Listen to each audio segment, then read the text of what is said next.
क्या चल रहा है ना, फॉर्मूले तो मैंने देख लिए हैं, लिख भी लिए हैं। अब मैंने क्वेश्चन नहीं कर पा रहा हूँ, इधर नहीं कर पा रही। अब क्या करें?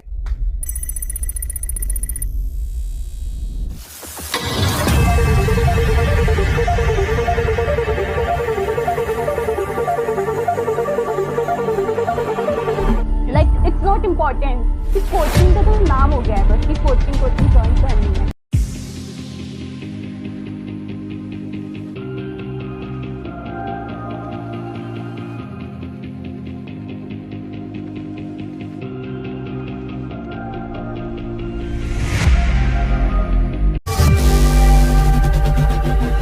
तो आईएससी तो इसलिए मैंने चूज नहीं किया था, that was clear and cut. ठीक है।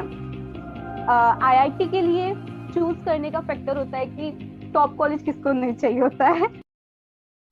नमस्कार दोस्तों, आपका बहुत बहुत स्वागत करता हूं अपने YouTube चैनल रियलिस्टिक ज्ञान में। आप देखते हैं time and again multiple time मैं आईआईटी जैम टॉपर्स का इंटरव्यू कर रहा हूं। अगेन एक अलग प्रोस्पेक्टिव के साथ में आपको चीजें हम डिलीवर कर रहे होंगे। आईआईटी जैम की स्ट्रेटजी के अलावा बहुत सारी चीजें और भी हम डिलीवर करेंगे इस वीडियो के अंदर।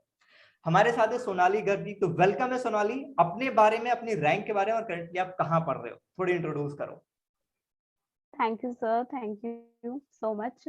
सो करेंटली अभी मैं एमएससी मास्टर्स कर रही हूँ अपनी केमिस्ट्री ऑनर्स में from IIT Delhi. And jam 2021 में मेरी ऑल इंडिया रैंक 81 आई है और मैंने अपनी graduation Hansraj college Delhi university से की थी। ओके। Yes, ये sir. वाली चीज मैंने ना आपको इसलिए आंसर करने को बोला सो दैट कि ऑडियंस एग्जैक्टली आपके मुंह से समझ पाए कि यस आपकी 81 वाली रैंक आ रखी है, करंटली आईआईटी दिल्ली के अंदर पढ़ रहे हो आप। Yes, sir.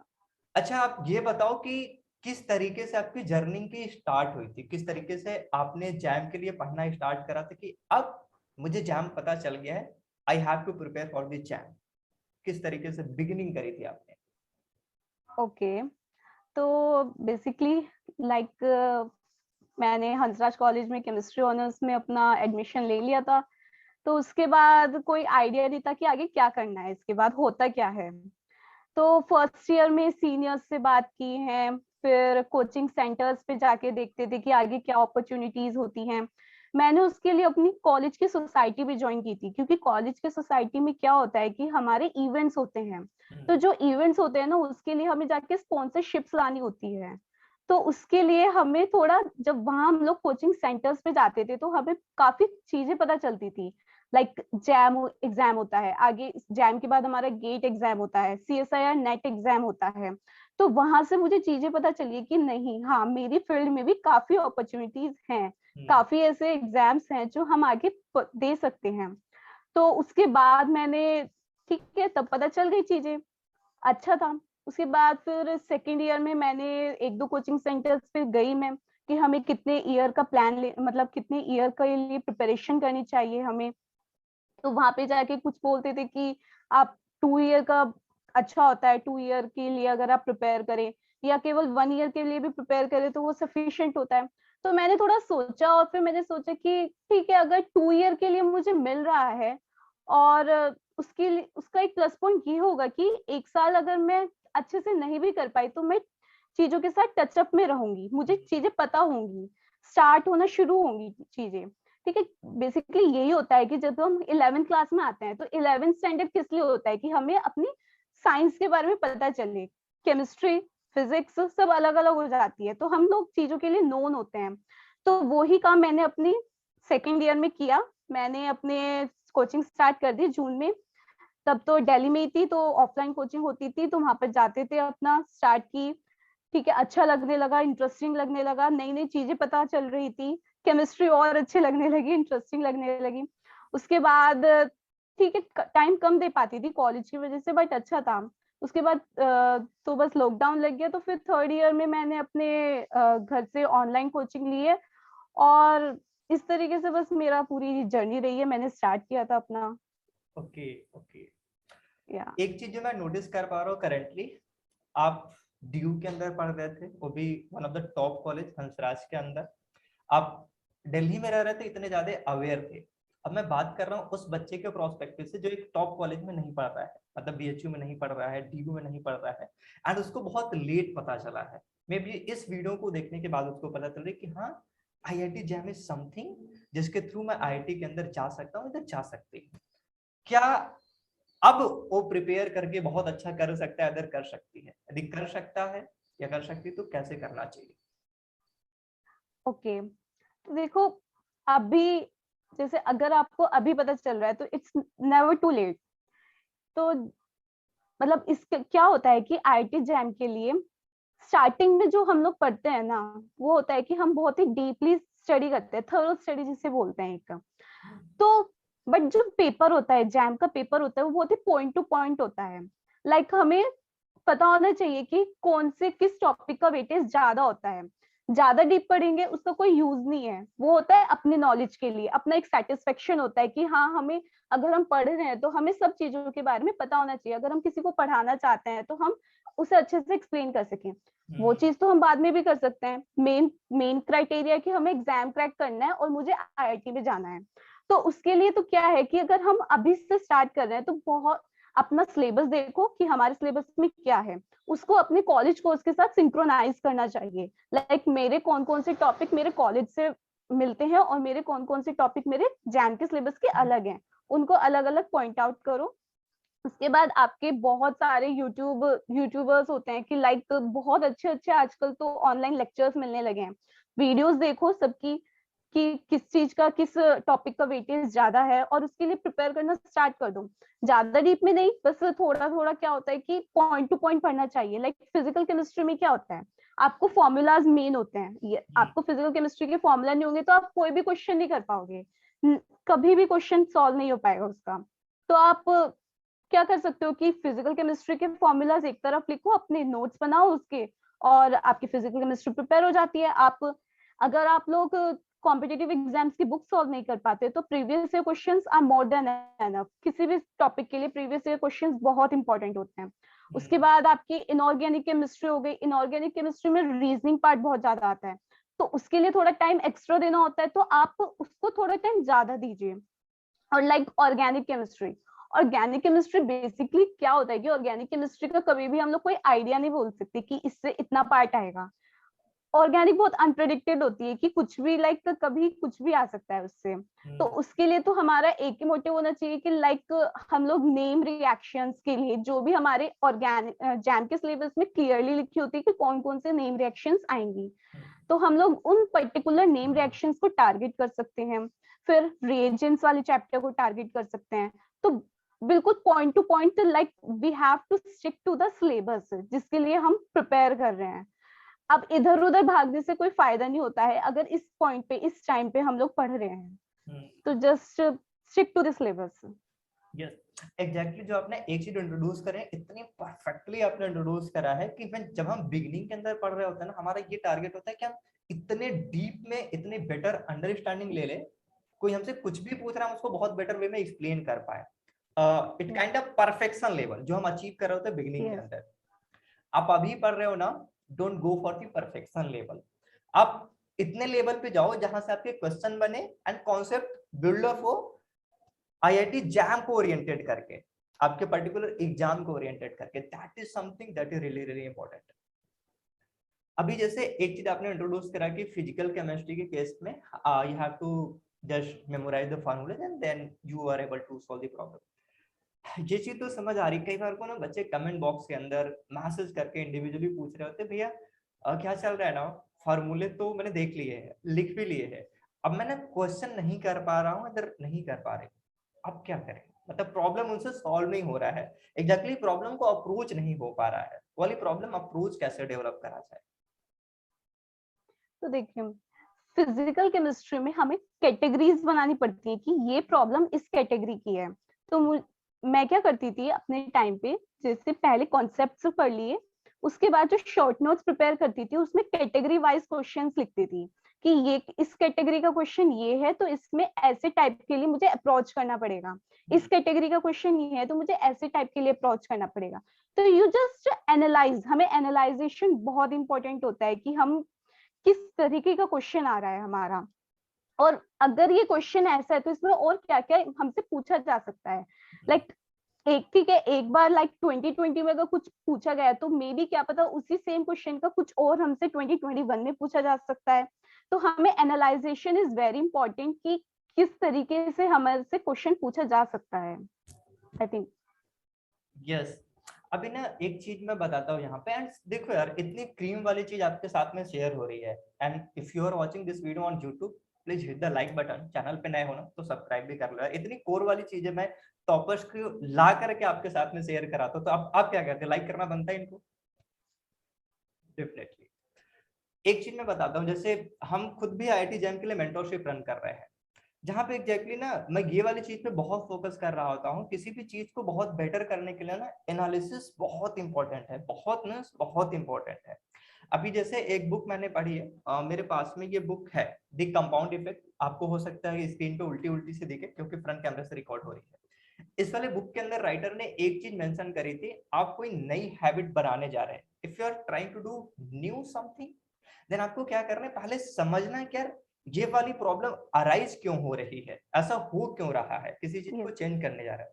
You have to know the exact reason, then after आप ढूंढ पाते हो कि आप अब इसको कैसे करना है। वो आप एनालिसिस वाले पार्ट पे काम कर रहे हो, जब आप एनालिसिस करते हो तो ढूंढ लेते हो। एंड हर एक टॉपर ना ये चीजें कर रहा है, आप ये कर रहे हैं, that's why you are a topper, and you have to do the same thing. And again एक चीज मैं आपसे पूछ रहा हूँ, मल्टीपल बच्चों का क्वेश्चन होता है कि मैंने तो ऐसे ऐसे एरिया में मैं रहता हूँ, या फिर मैं एक स्ट्रॉन्ग फैमिली से बिलोंग नहीं करता हूँ, I don't have enough money, मैं कोचिंग ज्वाइन नहीं कर सकता हूँ, and it is not feasible for me to join any coaching institute. तो बच्चा क्या करे? क्या यूट्यूब एनफ है? क्या बुक्स एनफ है? वो किस तरीके से पढ़ करके जैम में अच्छा खोल सकता है? ओके, तो अभी क्या होता है कि देखो कोचिंग, आई थिंक कोचिंग वैसे बहुत इंपॉर्टेंट होती है क्योंकि वो बहुत हमें एक प्रॉपर लाइन में गाइडेंस देती है कि हमें किस वे में जाना चाहिए, किस पाथ पे जाना चाहिए। बट ठीक है, अगर किसी के पास सोर्सेस नहीं है, बहुत होता है कि हमारे पास सोर्सेस नहीं हो पाते हैं, तो या हमें यूट्यूब चैनल्स, आजकल की टेक्नोलॉजी इतनी इम्पोर्टेंट हो गई है, इतनी मॉडर्न हो गई है कि हम यूट्यूब पे जा सकते हैं। यूट्यूब से हम देख सकते हैं कि कैसे कैसे हमें बताया जा रहा है कि किस लाइन में हमें जाना चाहिए। एक तो वो हो सकता है। दूसरी बात होती है कि आजकल इतने सारे मेंटोर मेंटीज प्रोग्राम चल रहे हैं, तो we are there for each and every aspirants. हम लोग क्यों हैं, हम लोग हेल्प करने के लिए रेडी हैं। इवन वी आर देयर कि हम उनको पढ़ा भी सकते हैं।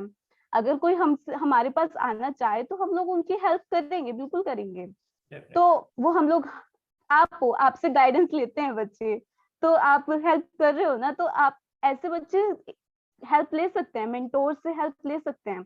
तो ये बहुत इंपॉर्टेंट होता है। बाकी अगर सेल्फ प्रिपरेशन की बात आए तो या देखो बुक्स क्या होता है, बुक्स में वही बात आ गई कि बुक्स में बहुत कुछ होता है, बहुत ज्यादा। वो तो बिल्कुल डीपली हमें हर टॉपिक के बारे में बहुत थॉरोली बताते हैं। तो उसमें से भी हमें क्या होता है कि हमें अपनी सिलेबस के अकॉर्डिंग, कि मेरे सिलेबस में या मेरे प्रीवियस ईयर क्वेश्चन में इस टॉपिक से मेरा इस टाइप का क्वेश्चन आया हुआ है, तो जस्ट मुझे उस पर फोकस करना है। काफी सारी चीजें होंगी बुक्स में, बट हमें फोकस करना है कि मेन पॉइंट पे। अगर हम ऑर्गेनिक केमिस्ट्री की बात कर रहे हैं तो हमारा क्या होता है कि अगर रिएक्शन है, नेम रिएक्शन, रिएक्शन मैकेनिज्म पे जाना है, तो जैम में हमसे रिएक्शन मैकेनिज्म नहीं पूछेगा, हमें डायरेक्टली नेम रिएक्शन पूछेगा। हमें रिएक्शन मैकेनिज्म पता होनी चाहिए, बट वो क्या होता है कि वो जब हम लोग अपने लर्निंग स्टेज में होते हैं तब हमें रिएक्शन मैकेनिज्म पता होनी चाहिए। जब हम लोग अपने रिवीजन वाले स्टेज में होते हैं तब हमें क्या होना चाहिए कि इस रिएक्टेंट से ये प्रोडक्ट बनेगा, हमें वो वाली स्टेज पर होने चाहिए। तो अगर आप सेल्फ प्रिपेयर कर रहे हो और वो भी बहुत अर्ली स्टेज से प्रिपेयर कर रहे हो, देन बुक्स वंडरफुल, बहुत अच्छा होता है। आप पढ़ो, उससे मेन मेन पॉइंट्स निकालो, अपने शॉर्ट नोट्स प्रिपेयर करो, सिलेबस पे स्टिक रहो, बहुत अच्छा है। और अगर आप लोग अभी थोड़ा लेट स्टार्ट करते हैं, यूट्यूब चैनल्स पे जाओ, देखो किस टॉपिक का कितना वेटेज है, उससे वो पॉइंट्स अपने बुक्स से निकालो और अपने प्रिपेयर करना स्टार्ट कर दो। तभी से शॉर्ट नोट्स बनाना स्टार्ट कर दो, प्रीवियस ईयर क्वेश्चंस करो, असाइनमेंट शीट्स करो, बहुत बहुत मोर देन एनफ होता है। आजकल तो यूट्यूब चैनल पे भी बहुत सारे क्वेश्चन सीरीज आती हैं एक पर्टिकुलर टॉपिक्स के ऊपर, तो हम लोग वो टारगेट कर सकते हैं। तो बहुत इजी हो गया आजकल तो। इट्स नॉट इम्पोर्टेंट कि कोचिंग का तो नाम हो गया है बस कि कोचिंग कोचिंग ज्वाइन करनी है। ठीक है, वो होता है एक फैक्टर, उससे क्या होता है कि हमें सेटिस्फेक्शन मिल जाता है, हाँ हम फ्री माइंडेड हो जाते हैं कि हमने कोचिंग कर ली है, तो अब उन लोगों के हाथ में है भाई, वो लोग करवाएंगे हमारा सब कुछ। बट ऐसा नहीं होता है कि हमें खुद भी करना पड़ता है, वो लोग हमें केवल प्रिपेयर करा सकते हैं, बट किस वे में हमें प्रिपेयर करना है दैट्स अप टू अस, कि हमें क्या क्या फिल्टर आउट करके पढ़ना है। एग्जैक्टली जो आप ये लास्ट वाला लाइन इंट्रोड्यूस कर रहे हो ना कि हमें क्या क्या फिल्टर आउट करके पढ़ना है। जो मैं मेंटरशिप रन कर रहा हूँ यहाँ पे गाइड करने वाले ऑलरेडी आईआईटी ने जो भी गाइड कर रहे हैं वो 2020 बैच के हैं, 21 बैच के हैं। हो सकता है मैं कई सारे और मेंटर इंट्रोड्यूस करता रहूं विद द टाइम, क्योंकि मैं मेंटर और मेंटी का रेशियो बहुत मेंटेन करके रखता हूं कि इंडिविजुअल, मैं बोला हूं कि इंडिविजुअल एक्सेस जाएगी बच्चे को तो इंडिविजुअल एक्सेस जाएगी। मैं जितना प्रॉमिस करता हूँ मोर देन दैट डिलीवर कर रहा हूँ। आप बच्चों के यदि रिव्यू देखोगे मेरे व्हाट्सएप स्टेटस पे, इधर मैं कुछ यूट्यूब पे भी वीडियो डाल देता हूँ, सारे तो नहीं डालता हूँ रिव्यू वाले, तो वहां पे देख के समझ आ जाती है। यदि आपको कोई गाइड कर देता है ना तो सारी चीजें फिल्टर आउट हो जाती है कि यार क्या वाली चीज मुझे नहीं पढ़नी है, क्या वाली चीज कब करनी है। बच्चा कभी परेशान हो रहा है तो उसके पास एक्सेस है, वो मुझे मैसेज कर सकता है, किसी मेंटर को मैसेज कर सकता है। वो यदि यस प्रॉब्लम फेस एग्जैक्टली। कर रहा है तो वी आर हियर, हम हैं सॉल्व करने यस। के लिए। यदि आप ये ले सकते हो please be part of it. Otherwise YouTube पे इतनी सारी चैनल्स है। अभी एक वीडियो भी आएगी चैनल पे बहुत जल्दी, हो सकता है मैक्सिमम 3 डेज के अंदर मैं अपलोड कर दूं वीडियो। रिकॉर्ड भी करनी है, एडिट भी करनी पड़ेगी, with in the 3 days upload हो जाएगी। वो वीडियो यही होगी कौन सा बेस्ट यूट्यूब चैनल है जो आईटीजेम केमिस्ट्री के लिए फॉलो कर सकते हो, तो वाली वीडियो जरूर शेयर होगी with the perfect editing and the perfect guidance की क्या है इसके अंदर चीजें, क्या फॉलो कर सकते हो, तो ये वाली चीज है। अच्छा, अब ये तो समझ आ गई कि हम YouTube का सहारा लेके कर सकते हैं, थोड़ी गाइडेंस लेके पढ़ सकते हैं। कोचिंग ज्वाइन कर रहे हैं तो भी इट्स ओके, नहीं भी ज्वाइन कर रहे हैं इट्स ओके। एक बहुत बड़ी जो प्रॉब्लम आ रही होती है, कॉन्फिडेंस नहीं आता है बहुत सारी चीजें पढ़ने के बाद भी। हम पढ़े जा रहे हैं, जब प्रीवियस ईयर देख रहे हैं तो लाइक यार प्रॉब्लम नहीं सॉल्व हो रहा है, अब क्या करें, कॉन्फिडेंस ही नहीं बिल्डअप हो रहा है। टू गेन द कॉन्फिडेंस क्या करना चाहिए? ओके, कॉन्फिडेंस की बात तो ऐसी होती है कि वो कभी भी हमें ऐसा लगता है कि हम नहीं गेन कर पाएंगे। तो मेरा मानना ये होता है कि हमें कभी भी डिमोटिवेट अपने आप को रखना ही नहीं चाहिए। ठीक है, आज एक क्वेश्चन नहीं हुआ, क्या पता कल हो जाए। ठीक है, कल भी नहीं हुआ, परसों तो होएगा ना कभी तो एक होएगा वो क्वेश्चन। और क्या पता ऐसा भी तो हो सकता है ना कि हमसे आज क्वेश्चन हो रहा हो कल ना हो रहा हो, तो हमें इतना ओवर कॉन्फिडेंस भी नहीं होना चाहिए। तो और एक और बात होती है कि मैं ये हमेशा ये सोचती हूँ कि हमें कभी भी अपने आप को दूसरों से कंपेयर नहीं करना चाहिए कि वो कि उसके आज क्वेश्चंस हो रहे हैं तो हमारे क्यों नहीं हो रहे हैं, तो मतलब मेरी कहीं लर्निंग में कहीं कमी है क्या, ऐसा कभी नहीं होता है। अपना काम जो हम लोग कर रहे हैं हमें उस पर स्टिक रहना चाहिए और करते रहना चाहिए। लाइक कभी भी हमें शॉर्ट टर्म गोल्स बनाने चाहिए कि आज मुझे बस इतना काम करना है, आज मैंने इतना किया है, मैंने अपना पार्ट अपनी तरफ से कंप्लीट कर दिया है, उसका आउटपुट कभी ना कभी तो मिलेगा ना। मतलब आज नहीं मिलेगा कल तो मिलेगा ना, तो कभी भी डिमोटिवेट नहीं होना चाहिए। और डिमोटिवेट होके करेंगे क्या, हम लोग छोड़ना चाहेंगे इस काम को। अगर इस काम को छोड़ना चाहेंगे कुछ नया तो देखेंगे ना, नया देखने में इतना टाइम लगाएंगे, सच है इसी काम को कंप्लीट ना कर लें। तो हमें ये सोच के हमें अपने माइंड में कि हमने स्टार्ट क्यों किया था, किस एम से हमने स्टार्ट किया था, और अगर वो एम तक हमें जाना है तो हमें करते रहना पड़ेगा। That is my point. Yes yes yes. आप डिमोटिवेट हो रहे हो तो कहीं पे कई बार को कोड भी पढ़ा होता है, बहुत सारे लोगों ने पढ़ रखा होगा आपने, उन कोड को यूज करो यार। कि यदि आप आधे रास्ते चले आए हो ना तो यहाँ छोड़ के पीछे भी जाओगे तो यार उतना ट्रैवल करना पड़ेगा आपको, आगे चले जाओ मंजिल एग्जैक्टली। मिल जाएगी। तो एग्जैक्टली। ये वाली चीज आप कर सकते हो। एंड ना जो डिमोटिवेशन आ रही होती है मुझे ऐसा लगता है ना आप अकेले नहीं हो, आपको भी खुद कई बार को आई होगी, है ना? यस, बहुत बार आई है, बहुत बार।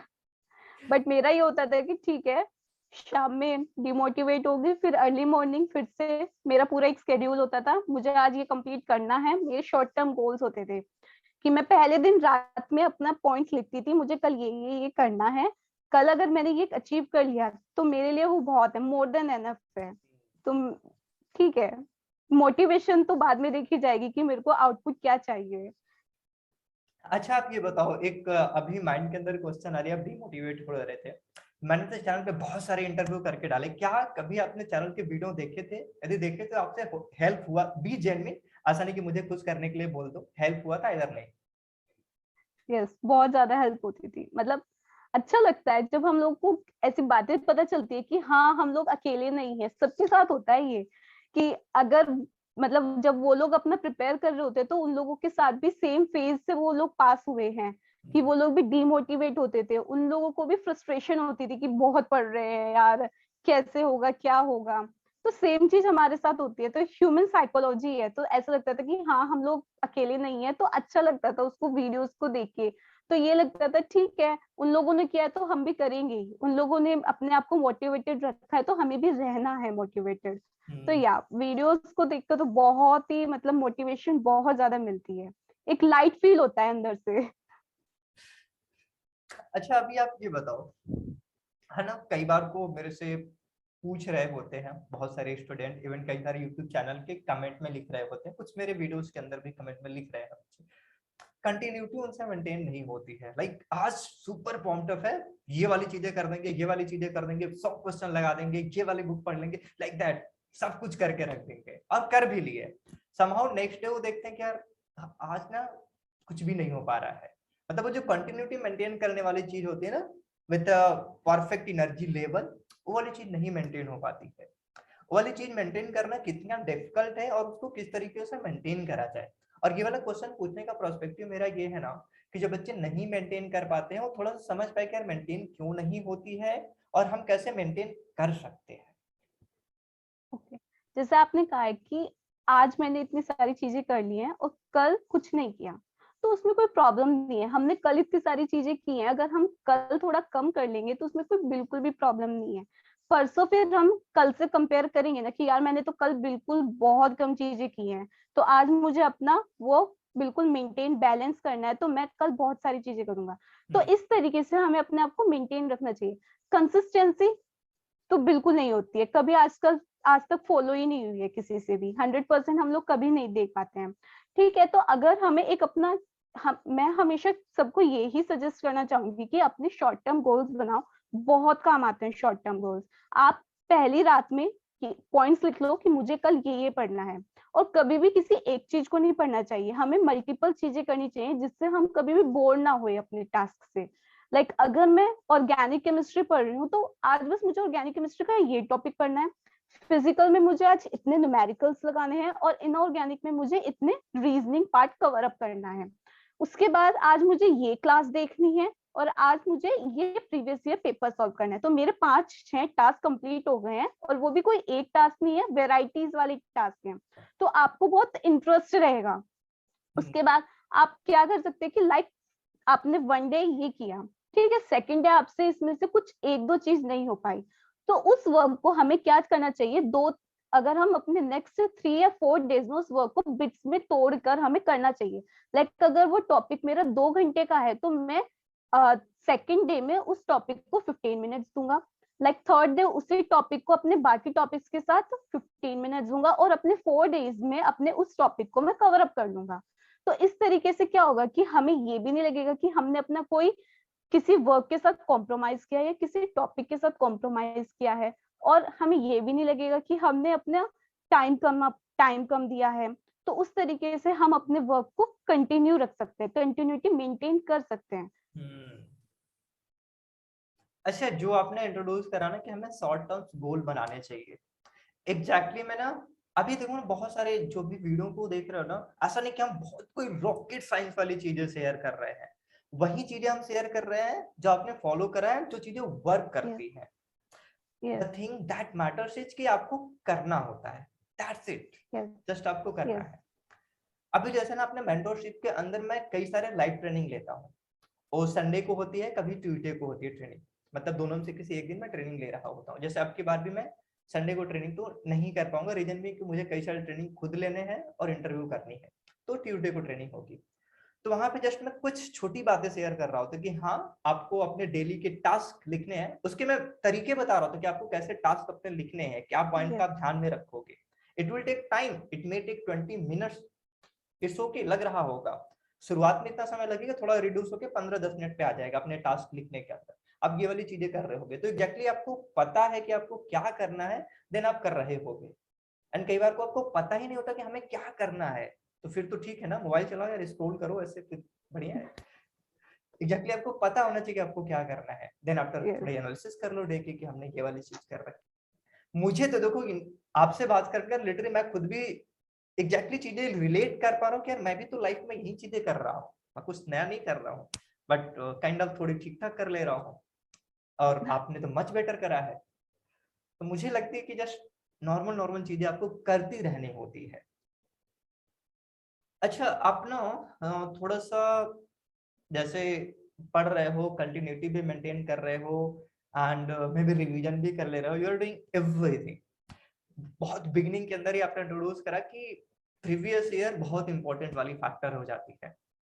तो ठीक है, प्रीवियस ईयर इंपॉर्टेंट है, उसको कब लगाना चाहिए और प्रीवियस ईयर किस तरीके से लगाना चाहिए, एंड आपने किस वे में उसको फॉलो करा था, जो मुझे जाननी है। ओके ओके, देखो मैंने अपनी प्रीवियस ईयर कब की थी, पूरा कंप्लीट सिलेबस होने के बाद, और मैंने 2 बार रिवीजन करने के बाद अपनी प्रीवियस ईयर जैब के 15 या 20 डेज पहले लगानी स्टार्ट की थी। मतलब जो मैंने किया था, उससे क्या होता है कि यदि हम प्रीवियस ईयर पहले से स्टार्ट कर देते हैं, प्रीवियस ईयर का मेन मोटिव होता है कि हमें लाइक 3 आवर्स का पेपर है, तो हमें अपने प्रीवियस ईयर को एग्जैक्टली उस 3 आवर में, स्टार्टिंग के अगर पेपर्स करें तो हमें 3 आवर्स लग रहे हैं, उसके बाद हमें अपना टाइम रिड्यूस करके 2 आवर्स में उसको प्रैक्टिस में लेके आना चाहिए। प्रीवियस ईयर उसके लिए होता है। तो मैं भी एग्जैक्टली ऐसे ही करती थी, अपने कोचिंग की टेस्ट सीरीज देती थी, उसके बाद मैंने जब वो सब कुछ खत्म हो गया, जब कोचिंग वालों ने हमें बिल्कुल फ्री कर दिया था, तो तब मैंने अपने प्रीवियस ईयर स्टार्ट किए थे। उससे मैं अपना टाइम, एक स्टिपुलेटेड टाइम लेके बैठती थी कि मेरे को अपना प्रीवियस ईयर इतने टाइम में कंप्लीट करना है, और मैं उसको एग्जैक्टली पूरा पूरा कंप्लीट करती थी। और फिर उसके बाद आंसर्स मैच करने होते थे। तो हमें प्रीवियस ईयर में, मेरे अकॉर्डिंग प्रीवियस ईयर तब लगाने चाहिए जब हमको लगता है कि हाँ मैं कंप्लीट सिलेबस से थरो हूँ, मुझे कंप्लीट सिलेबस पता है कि कहाँ पर कौन सी चीज कहाँ पर है। उसके बाद मैंने 2 बार रिविजन कर लिया है, शॉर्ट नोट्स प्रिपेयर कर लिए हैं, तब हमें अपने प्रीवियस ईयर लगानी चाहिए। अच्छा, एक एक कभी जस्ट क्वेश्चन माइंड के अंदर अराइज हो रहा है कि आप प्रीवियस ईयर लगाते थे, क्या आपसे सारे क्वेश्चन बन जाते थे? ऑलमोस्ट 80-70% क्वेश्चन बन जाते थे? यदि नहीं बनते थे नहीं तब नहीं, क्या करते थे? आपने पढ़ा भी है, रिवीजन भी करा है, short notes, you have done everything, अब क्या करते थे आप? तब ये लगता था एक एक पॉइंट के लिए तो कि क्या रह गया है ऐसा, कि कहीं तो कमी है, मतलब कुछ ना कुछ तो पॉइंट है मिसिंग। बट ठीक है, उसमें ये होता था कि कुछ कॉन्सेप्ट्स उससे और पता चलते थे। मैं क्या करती थी हमेशा, जो पॉइंट्स या जो भी क्वेश्चंस मुझे नहीं आता था, मैं उसको अलग से नोट डाउन कर लेती थी कि मेरे को ये क्वेश्चन नहीं आ रहा है। मैंने सबके लिए अलग अलग नोटबुक्स भी बनाई हुई थी। इवन आज भी अगर कोई मुझसे पूछेगा ना ये क्वेश्चन कहाँ पे, तो मैं अभी भी बता सकती हूँ कि मैंने ये क्वेश्चन यहाँ पे लिखा हुआ है। बिल्कुल अलग से नोटबुक्स बनाई हुई थी, उसके फ्रंट पेज पे लिखा हुआ था कि इस नोटबुक में मेरे ये टॉपिक्स हैं। तो ऐसे करना चाहिए कि जैसे आप प्रीवियस से सॉल्व कर रहे हो, आपको कोई क्वेश्चन नहीं आ रहा है, उसको फिल्टर कर दो कि ये क्वेश्चन, मतलब इसमें मैं अटकी थी, या ये क्वेश्चन में मुझे टाइम लगा था सोचने में, या ये क्वेश्चन मुझे नहीं आता है, उसको अलग से लिख लो। उसके बाद उन क्वेश्चंस के कॉन्सेप्ट्स को समझो, और उस कॉन्सेप्ट्स के ऊपर हमें थोड़ा प्रैक्टिस करनी चाहिए। और अगर हमारे वो कॉन्सेप्ट बार बार रिपीट हो रहे हैं हर प्रीवियस ईयर में, तो इसका मतलब उस कॉन्सेप्ट में हमारी तरफ से ही कोई प्रॉब्लम है, हमें वो कॉन्सेप्ट ही नहीं समझ आ रहा है। तो हमें उस कॉन्सेप्ट को फिर दोबारा से देखना चाहिए, उसको जहां से हमने उसके शॉर्ट नोट प्रिपेयर किए हैं, हमें उसके एग्जैक्ट वहीं पर रीडिंग करनी चाहिए कि हमारा जो थॉरो कॉन्सेप्ट था वो उसका एग्जैक्ट क्या था, उसके 1-2 क्वेश्चंस करने चाहिए उससे रिलेटेड। तो हमारे अलग अलग कॉन्सेप्ट हमारे क्लियर हो जाते हैं उससे।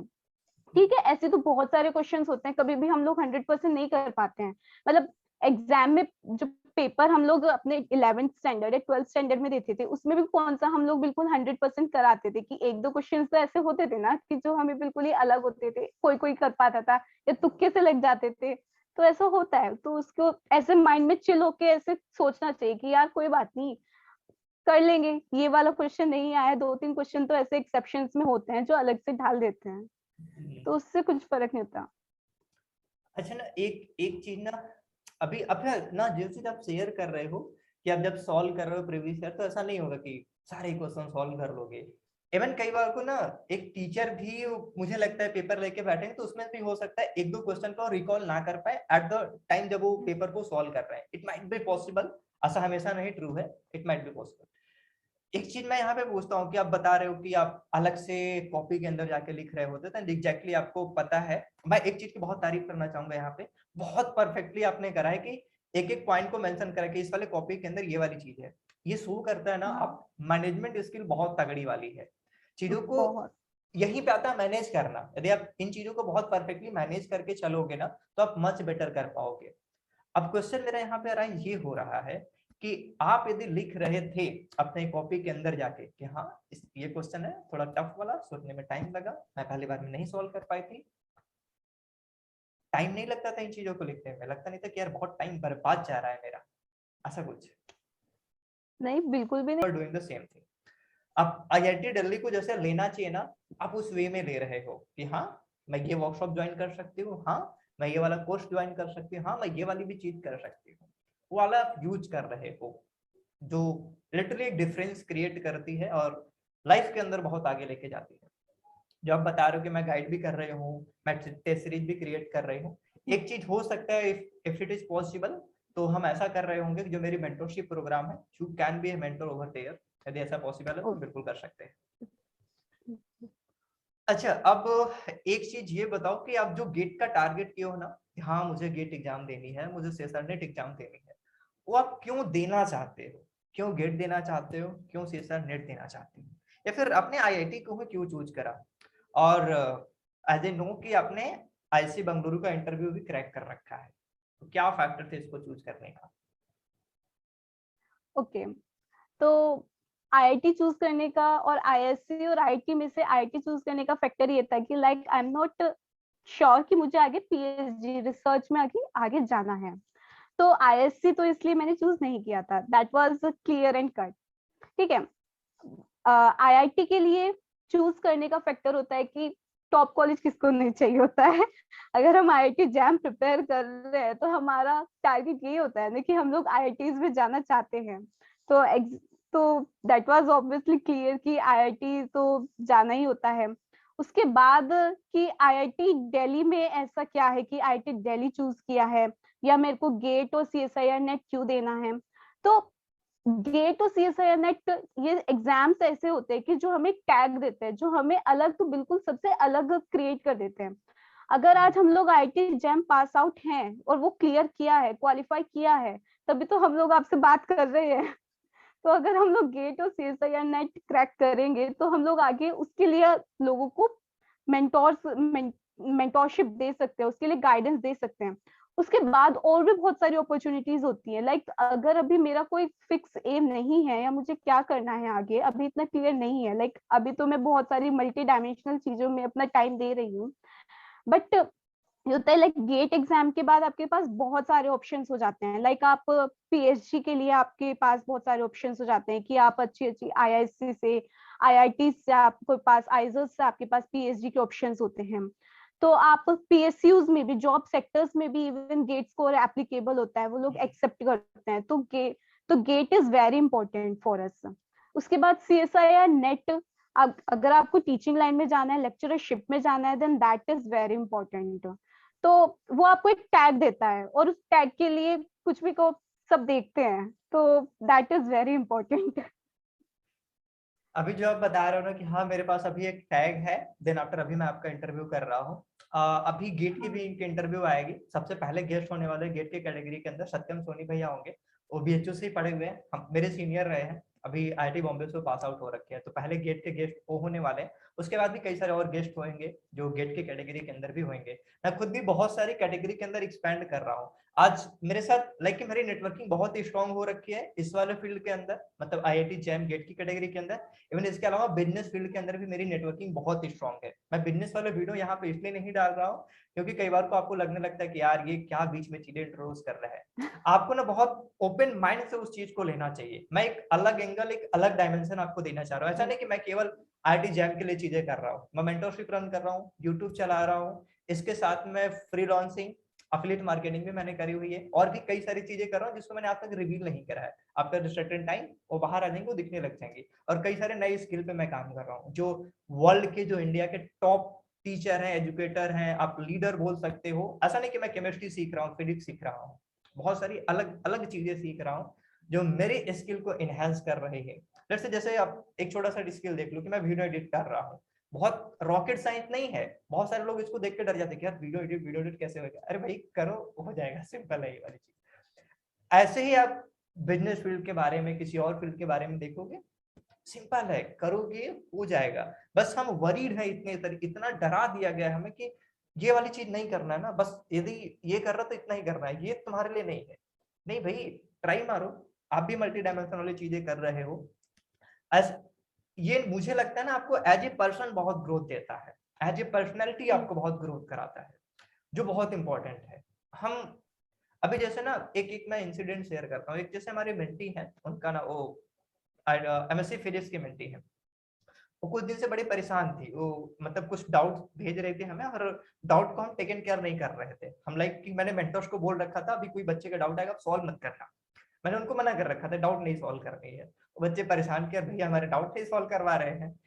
मैं कह यार देखो, आप लोग ना अभी वो वाला फेज है जहां पे ना आपको चीजें सॉल्व करनी है, आपके ब्रेन को ट्रेन करना इंपॉर्टेंट है। आपको सीखना है कि यार कैसे प्रॉब्लम को मैं अप्रोच करूंगी या फिर करूंगा। हम यदि आपको सॉल्व करके दे दे रहे हैं ना, वहां पे आपका ब्रेन ट्रेन नहीं हो रहा है। हाँ, आपको मिल गया solution, you are happy. Exactly में आपको सीखना चाहिए कि यार ये वाली चीज कर कैसे रहे, हो कैसे रहे, इसके लिए सोचना कैसे है, वो वाली चीज इंपॉर्टेंट है।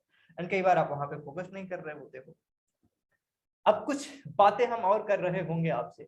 आप कुछ ऐसी चीजें जो आप शेयर करना चाहते हो, these are the 3 things, either 5 thing, 2 thing, whatever it is, जो आपको मस्ट डू है to get a good rank in IIT JAM, to get desire IIT. आपको ये वाली चीज करनी चाहिए, मस्ट डू वाली चीज है। तो सबसे पहली चीज है कि अगर आप मिस्टेक्स करते हो व्हाइल गिविंग एनी टेस्ट, और या आप कोई कॉन्सेप्ट पढ़ते हुए अगर कोई मिस्टेक करते हो, तो उसके लिए कभी रिग्रेट नहीं करना चाहिए।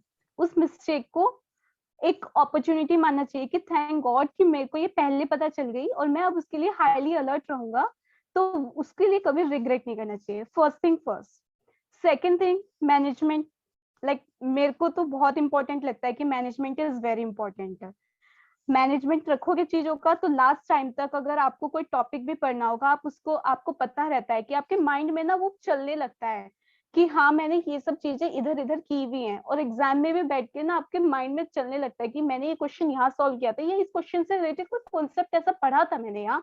तो क्या पता आपका क्वेश्चन वो सॉल्व हो जाए उस टाइम पे। पूरा नहीं सॉल्व होएगा, अगर टारगेट नहीं पूरा हो पाया तो कुछ भी हमें थोड़ा बहुत आइडिया लग जाता है। तो मैनेजमेंट इज वेरी इंपॉर्टेंट।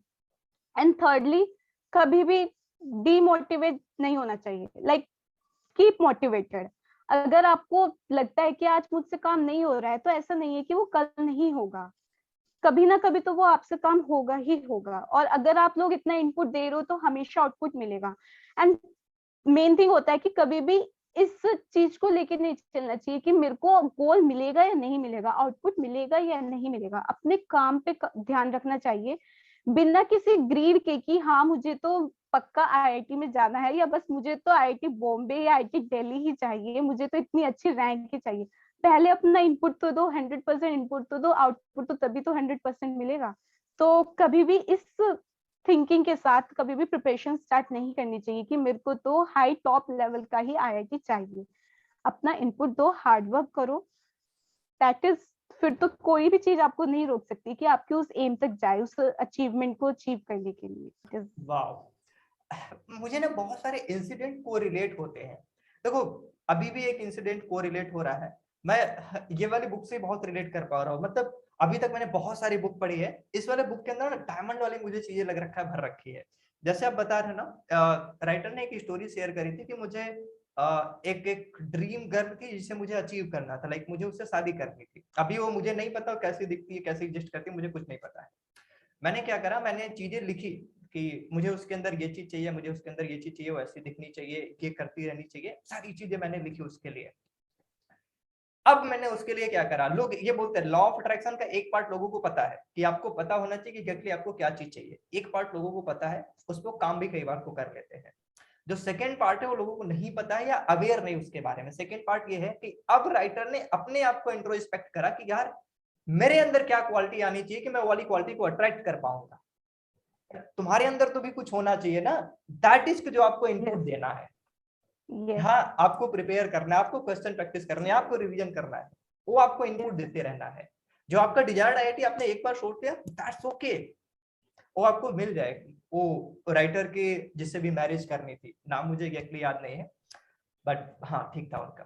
तो ये वाली चीजें मैं रिलेट कर पाता हूँ, मैं इसलिए भी रिलेट कर पाता हूँ ना कि ये वाली चीजें मैं कर रहा हूँ। यदि मैं नहीं करता तो मैं खुद भी रिलेट नहीं करता। यदि आप ये वाली वीडियो देख रहे हो, आप यदि क्वेश्चन नहीं प्रैक्टिस कर रहे हो, नहीं पढ़ रहे होगे, नहीं सॉल्व कर रहे होगे, तो उतना रिलेट नहीं कर सकते हो। काइंड ऑफ कर पाओगे बट इन डेप्थ में उतना रिलेट नहीं कर पाओगे। चीजों को जिस तरीके से मैं लिंक कर दे रहा हूँ उतना शायद लिंक नहीं कर पाओगे। ये वाली चीज है। अब मैं एक ऐसा क्वेश्चन पूछ रहा हूँ जो अवॉइड करनी है, मतलब बहुत सारे मिस्टेक्स होते हैं जिसको नहीं कमिट करना है। May be 3 mistakes, may be 2 mistakes, जो बिगेस्ट आपको लगता है कि ये गलतियां आपको पूरे प्रिपरेशन के अंदर नहीं करनी है, तो क्या है वो मिस्टेक जो नहीं करनी? तो पहली गलती है, कभी भी लास्ट मोमेंट पे हमेशा अपने शॉर्ट नोट्स प्रिपेयर करने चाहिए। लास्ट मोमेंट पे कभी भी, अगर आप दिसंबर जनवरी के टाइम पे अपने जो आपने टॉपिक्स अपने लिखे थे कंप्लीट, उसको कभी भी नहीं पढ़ना चाहिए। शॉर्ट नोट्स प्रेफर करने चाहिए। अगर हम लोग टॉपिक्स अगर स्टार्टिंग से पढ़ना चाहें तो हमें फिर वही टाइम लगेगा, अपने 3 आवर्स ही लगने हैं। अगर हम शॉर्ट नोट्स प्रिपेयर कर लेते हैं तो वो टॉपिक हमारा हाफ एन आवर में कंप्लीट हो जाता है। तो फर्स्ट मिस्टेक बच्चे ये करते हैं, कभी भी शॉर्ट नोट्स प्रिपेयर नहीं करते हैं, जो बहुत ज्यादा इंपॉर्टेंट होते हैं हमेशा। सेकेंड थिंग, कभी भी लास्ट टाइम पे हमें कॉम्पिटेटिव एग्जाम्स की बुक के क्वेश्चंस नहीं लगाने चाहिए। कुछ बच्चे होते हैं, मुझसे आज भी बच्चे पूछते हैं कि अभी मेरे एग्जाम के लिए 2 मंथ्स रह गए, तो मुझे ये बुक स्टार्ट करनी चाहिए नहीं करनी चाहिए? कभी नहीं करनी चाहिए। चाहे आपकी प्रैक्टिस हो रही हो चाहे नहीं हो रही हो, कोई फायदा नहीं है अगर आप लोग कॉम्पिटेटिव बुक के क्वेश्चंस करेंगे।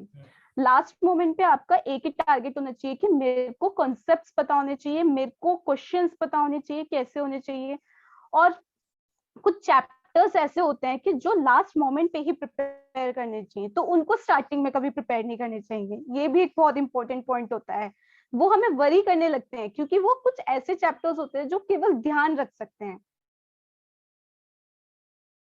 केमिस्ट्री, ये सब चैप्टर्स ऐसे होते हैं जो लिखा, पढ़ लिया, क्वेश्चन आ गया, ठीक है, नहीं आया तो क्वेश्चन, उससे क्वेश्चंस भी होते हैं कि वेटेज बहुत कम होती है, कभी कभी क्वेश्चंस आ जाते हैं कभी नहीं आते हैं। तो हमें एक ये चीज ध्यान रखनी चाहिए लास्ट मोमेंट पे। बाकी तो ठीक है, सब पढ़ते रहना चाहिए, अपना करते रहो काम। ये चीजें पर अवॉइड करनी चाहिए हमारी। बिल्कुल बिल्कुल। अभी जो ऑडियंस हमें YouTube पे देख रही है, आप उनको क्या मैसेज देना चाहोगे एंड इस चैनल के बारे में आप क्या कहना चाहोगे? ओके, तो मैं सबको यही मैसेज देना चाहूंगी कि अपने आप को बिल्कुल डिमोटिवेट ना करें। लॉकडाउन को एक डिसअपॉइंटमेंट की तरह ना ले, डिप्रेस ना होए, इसको एक अपॉर्चुनिटी की तरह लें। यूट्यूब पे हमारे आजकल इतने अच्छे अच्छे चैनल्स हैं, उससे मोटिवेटेड रहें। और आपका चैनल तो सबसे अच्छा है, तो आपके चैनल से बहुत सारी मोटिवेशन, रियली मतलब ऐसा नहीं है कि मैं आपके लिए कह रही हूँ, मेरे को खुद बहुत हेल्प मिली है। मैंने पहले भी ये बात कही कि हमें एक ऐसे कॉमननेस लगती है कि हाँ हम लोग अलग नहीं हैं, कि हम लोग जैसे भी लोग हैं, तो वो ही कॉमननेस हमें चाहिए कि जिससे हम लोग अपने आप को मोटिवेट रख सकते हैं कि मैं सबके जैसा ही हूँ। और अब मुझे सबसे अलग करके दिखाना है जो जिससे मैं दूसरों को ये अपनी नॉलेज शेयर कर सकूं।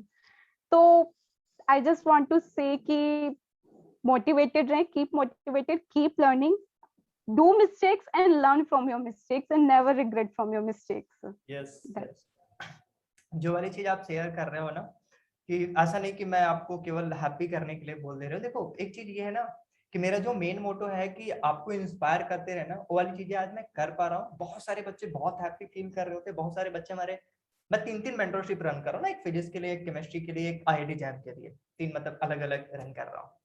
वहां पे कई सारे बच्चे का पार्ट उसके हैं, कई सारे बच्चे हैप्पी फील कर रहे हैं। आप यदि लाइफ के अंदर तगड़ा फोड़ रहे होगे जस्ट ये छोटी छोटी चीजें करके, तो आप हमारे नेक्स्ट गेस्ट हो सकते हो। यदि आप तगड़ा फोड़ रहे yes. होगे, मैं खुद आप तक रीच करूंगा या फिर मेरी टीम आप तक रीच कर लेगी। जैसे मेरे मैनेजर जो है राहुल, वो आप तक रीच कर लेंगे, आराम से हम इंटरव्यू करेंगे। अभी तो कई सारे बच्चे खुद मुझे रीच कर रहे थे कि भैया मुझे अपनी जर्नी आपके चैनल पे शेयर करनी है। यदि आप नहीं रीच करोगे तो हम खुद कर लेंगे, या खुद आप मुझे रीच कर सकते हो, इसका पार्ट बन सकते हो, लाइफ के अंदर तगड़ा फोड़ सकते हो। And thank you so much for sharing your experience and I hope जो भी हमें देख रहे हैं राइट नाउ ऑन यूट्यूब उनको बहुत वैल्यू मिल रखे इस वाले वीडियो से। हर बार की तरह वीडियो को आके देखने के लिए और लाइक कर देना, हर बार की तरह जैसे आप लाइक करते हो दोस्तों के साथ शेयर कर दो, सो दैट और लोग भी मोटिवेटेड रह सके अपनी जर्नी के अंदर। हम एक काइंड ऑफ ना सिमिलर वाले फेज पे होते हैं तो रिलेट कर पाते कि हाँ ये भी मेरी जैसी ही थी एंड आज इंटरव्यू दे रही है। काइंड ऑफ इंस्पिरेशन भी आप ले सकते हैं इसको कि हाँ मुझे जाके इंटरव्यू देना है, मुझे आईआईटी में जाना है। Do that, I will be really happy. Thank you so much mister